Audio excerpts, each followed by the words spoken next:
సాయి భారతి కథామజుషాని స్వాగతం అండి. అందరికీ నమస్కారం. మంచి మంచి కథలకై మరియు జోకులకై తప్పక నా ఛానల్ని లైక్ చేసి సబ్స్క్రైబ్ చేసి షేర్ చేస్తారని భావిస్తూ ఇవాల్టి జోకులు.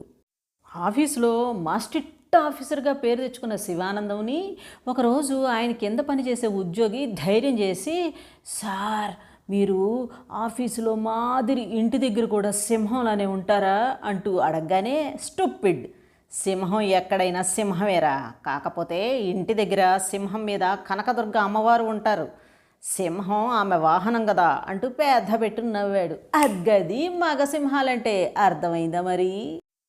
అయ్యో అయ్యో శ్రీరామచంద్ర, వీపు నిండా ఈ వాతలేంటండి, నేను కూడా మీ మీద ఇంతలా చేయి చేసుకోలేదు అంటూ ఆశ్చర్యపోయింది సూర్యకాంతం భర్త ముకుందాన్ని చూసి. ఓ అదే, ఇవాళ టీచర్స్ డే కదా, మేము విద్యార్థుల్లాగా విద్యార్థులు మాలా నటించారు అన్నాడు బాధగా.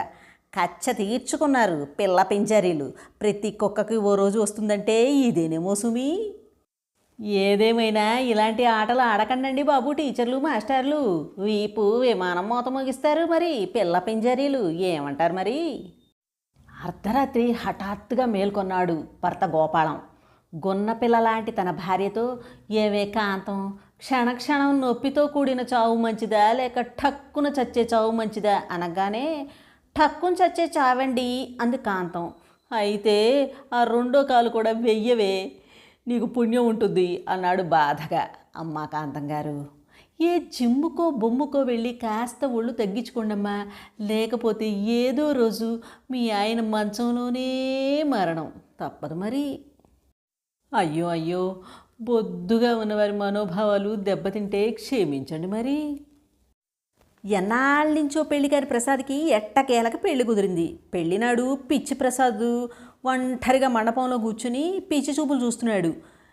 మీరు పెళ్లి కొడుకేనా అంటూ అనుమానంగా ఓ పెద్ద మనిషి అడగగానే, నేనే పెళ్లి కొడుకుని, ఫోటోగ్రాఫర్లు పెళ్లి కూతుర్ని రకరకాల ఫోజుల్లో ఫోటోలు తీస్తున్నారు, అడ్డుగా ఉన్నానట, నన్ను ఇక్కడ వదిలేశారు అన్నాడు బిక్కమొఖంతో. ఒరే అవక ప్రసాద్ గారికి పెళ్ళవుతుంటే అడ్డమంటారా, అడ్డమైన వెధవల్లారా, ఫోటోగ్రాఫ్ పక్షుల్లారా, అసలు వాడిదేరా పెళ్ళి, ఏంటో పాత రోజులే నయం, ఒక అరడజను ఫోటోలతో పెళ్ళి అయిపోయేది.